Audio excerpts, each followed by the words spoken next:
dernière, j'ai eu l'occasion de parler à une assemblée de banquiers et de banquières sur la performance mentale, sur ce que ça voulait dire d'être performant, pas de manière descendante, mais de manière plutôt philosophique, et de réfléchir sur le sujet, les leviers que nous avions à portée de main. Et pour que ce soit interactif, la manière dont j'aime bien mener mes séminaires, c'est dès le début poser des questions, pour que les personnes me disent sur quoi, par rapport au thème de départ, elles ont envie de s'orienter, vers quoi elles veulent aller, les questions qu'elles peuvent avoir. Et la toute première que j'ai eue, c'est en quoi je peux influencer ma capacité à procrastiner et à arrêter de faire ça. Et franchement, j'ai trouvé le sujet hyper intéressant parce que, d'abord, comme j'ai expliqué aux banquiers et banquières, c'est que j'ai été targeté les 6 derniers mois sur Instagram par un nombre de solutions miracles, anti-procrastination, qui parlent de ton type psychologique de procrastinateur, de quelles étapes et quelles choses tu dois régler en interne, par lesquelles tu dois passer, qu'est-ce que tu dois faire. Et il y a un truc assez marrant qui m'est apparu,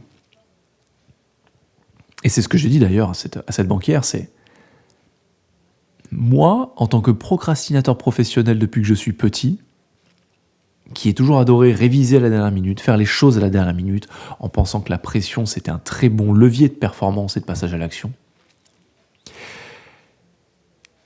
Je lui ai dit qu'en fait, la seule solution à la procrastination, c'était l'action. Alors sur le coup, tout le monde avait les yeux un peu écarquillés en me disant oui, si c'était aussi simple, ça le serait. Mais réfléchis bien à justement les implications de ce que je dis. Et si finalement la seule solution à la procrastination, c'était l'action? C'était te rendre compte que dans tous les cas, que tu veuilles le faire ou que tu ne veuilles pas le faire, procrastiner, ce n'est pas supprimer une tâche, c'est la repousser à la dernière minute. Ça veut dire qu'à un moment donné, tu vas être obligé de la faire.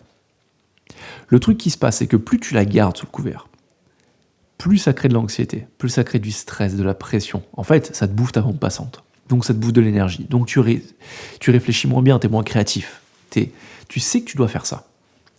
Ça crée de la tension et ça peut avoir plein de répercussions. Alors que fondamentalement, si tu passais juste à l'action et que tu faisais juste la chose que tu sais que tu dois faire, le souci serait réglé. Franchement, ma manière d'aborder le coaching, d'aborder la psychologie humaine, d'aborder pourquoi est-ce qu'on fait ce qu'on fait, pourquoi est-ce qu'on fait pas ce qu'on sait qu'on devrait faire, retombe tout le temps à ça. Et plus j'avance sur ce chemin, plus je me rends compte à quel point c'est vrai.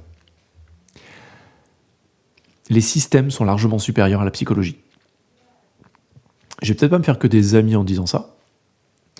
Je dis pas que la psychologie est inutile, je ne dis pas que les psychologues et leur travail sont inutiles. Au contraire, ce que je dis, c'est que la psychologie de comptoir et la psychologie amateur est totalement inutile et impuissante par rapport au système. Et donc ce que j'appelle psychologie de comptoir et psychologie amateur, c'est moi qui essaie de faire de la psychologie, c'est toi qui essaies de trouver des raisons psychologiques à pourquoi est-ce que tu ne fais pas les choses, quel est ton problème, quel est ton défaut de fabrication qui fait que tu n'es pas capable de faire ça et que les autres y arrivent. En gros, c'est tout ce qui se passe hors d'un cabinet de psychologue, en dehors d'un cabinet de psychologue, et puis j'irai même encore plus loin, en dehors d'un cabinet d'un bon psychologue. Parce que comme il y a des bons médecins, il y a des mauvais médecins, comme il y a des bons psychologues, il y a des mauvais psychologues, comme il y a des bons coachs, il y a des mauvais coachs, et je t'en passe. La psychologie professionnelle, c'est un domaine, et elle a toute son utilité. Moi, là, aujourd'hui, là où je veux en revenir, c'est que si tu veux avoir des résultats dans ta vie, les systèmes seront toujours supérieurs à ta psychologie. Parce que ta psychologie, c'est toi qui essaies de rationaliser quelque chose que tu ne fais pas, ou un défaut que tu as. C'est toi qui essaies d'intellectualiser la situation. En gros, c'est toi qui essaies de répondre à la question « Pourquoi ?» Pourquoi moi et pas eux? Pourquoi moi je ne peux pas le faire et eux y arrivent? Pourquoi c'est hors de mon champ d'action et les autres, ça reste dans leur champ d'action? Pourquoi les autres sont capables de faire et pas moi en gros? Cette question, C'est juste reculer pour mieux sauter. C'est juste toi qui essaie d'intellectualiser bien au chaud dans ton canapé pour ne pas faire ce que tu sais qu'à un moment donné tu vas devoir faire. Et c'est un système. La rationalisation, c'est un système. C'est un système que tu remplaces pour ne pas faire ce que tu sais que tu devrais faire. On a tous des systèmes qui nous empêchent d'avancer, qui nous auto-sabotent, qui se mettent en travers de nos chemins. Ce sont des systèmes qui sont parfaits pour ne pas avoir le résultat qu'on veut. Et notre premier rôle, quand on veut obtenir quelque chose, quand on veut créer quelque chose, c'est de déloger ce système. D'abord, c'est de l'identifier. Parce qu'une fois qu'on l'a identifié, on peut le déloger et le remplacer par un système plus efficace. Par exemple, moi, le système qui fonctionne pour moi, je ne dis pas tout le temps, je procrastine toujours, je suis loin d'être parfait. Mais je me rends compte que ce qui fonctionne, c'est que quand je vais au-delà de ma psychologie, donc fondamentalement que je mets de côté mon ego, je vais même aller plus loin, que je mets même de côté moi, l'acteur, ou plutôt justement celui qui n'agit pas, le penseur. Donc que je m'éloigne de tout mon système de pensée qui crée des émotions, qui crée un sentiment de je me sens motivé, je me sens pas motivé, je me sens capable de le faire, je me sens capable de le faire. Du moment où j'enlève le jeu, donc que je vais au-delà de ma psychologie, que je la mets de côté, il reste uniquement un espace d'action, un espace de création. Ça peut paraître un peu haut, philosophique comme raisonnement, mais je te demande vraiment d'essayer, de mettre de côté, pour juste un instant, ton ego, ta personnalité, ton histoire, tes compétences, tes capacités, tout ce qui a priori te définit, et de juste passer à l'action. La prochaine fois que tu procrastines sur un truc, que tu sens que tu bloques, que tu n'as pas envie de faire quelque chose, par exemple, je l'ai fait juste avant, il y a une tâche que je devais faire depuis super longtemps. Et en fait, à un moment, je vois qu'elle n'avance pas sur ma liste de choses que je veux faire. Le seul truc que j'ai fait, c'est de me dire, est-ce que j'ai envie de le faire maintenant ? Non. Est-ce que c'est important de le faire ? Oui. Alors en fait, je me mets de côté, je le fais. Ce qui est remarquable, c'est que ça fait 3 semaines que c'est sur ma liste, il m'a fallu environ 8 minutes pour le faire. Je vais te dire autre chose. Après ce mois où j'ai arrêté d'enregistrer des podcasts, j'ai coupé ma ligne. J'ai coupé mon chaînon d'enregistrement hebdomadaire. Ça a été super dur de reprendre. C'était pas du tout prévu que je le fasse aujourd'hui. Non, mes podcasts sont parus le lundi, là j'enregistre un mardi. Et dans ma tête, je me disais oui, mais là c'est mardi, donc il faudrait que j'attende vendredi après-midi, comme je le faisais d'habitude pour enregistrer les podcasts. C'est simplement repoussé de 4 à 5 jours. Et j'ai aucune garantie que vendredi après-midi, j'aurais pas trouvé une autre excuse pour repousser l'échéance. Parce que je suis dans le moi, dans le jeu. Je suis dans l'intellectualisation. Je suis dans le je me sens de le faire ou est-ce que je me sens pas de le faire. Bref, tu vois, t'as compris. Le seul remède à la procrastination, c'est le passage à l'action.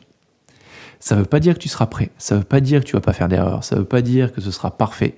Néanmoins, c'est pas ce qu'on recherche. Nous, ce qu'on recherche, c'est que les choses avancent. La psychologie, c'est un bourbier.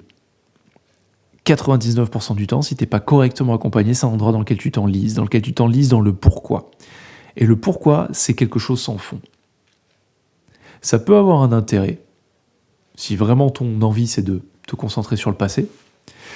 Moi, ce qui m'intéresse, c'est ce que je crée maintenant et ce qui impacte mon futur. Penser à mon passé, à aucun moment, ça n'a jamais fait impacter mon futur. Je l'ai fait. Je l'ai fait pendant des années, à analyser mon passé, analyser mes problèmes, analyser mes manques de compétences ou de capacités sur un sujet. C'est extrêmement lent. Et en plus, le passé, aussi paradoxal que ça puisse paraître, plus on plonge dedans, plus il devient vrai, plus il prend de la place. Plus il prend de la place, moins il y en a pour le futur. Le futur, c'est pas la somme de tous tes actes passés. Ton futur, il est déterminé par une seule chose, c'est ce que tu fais maintenant. À chaque instant, à quel point tu es présent avec le moment et à quel point tu fais des choses. Et tu verras, plus tu feras, que tu aimes ou pas, plus tu passeras à l'action sur les choses qui comptent pour toi. plus tu vas avoir un impact sur ta psychologie, sur tes comportements, sur ta manière de faire et finalement sur ce que tu penserais être tes limitations. Voilà, c'est le petit truc que je voulais te partager aujourd'hui.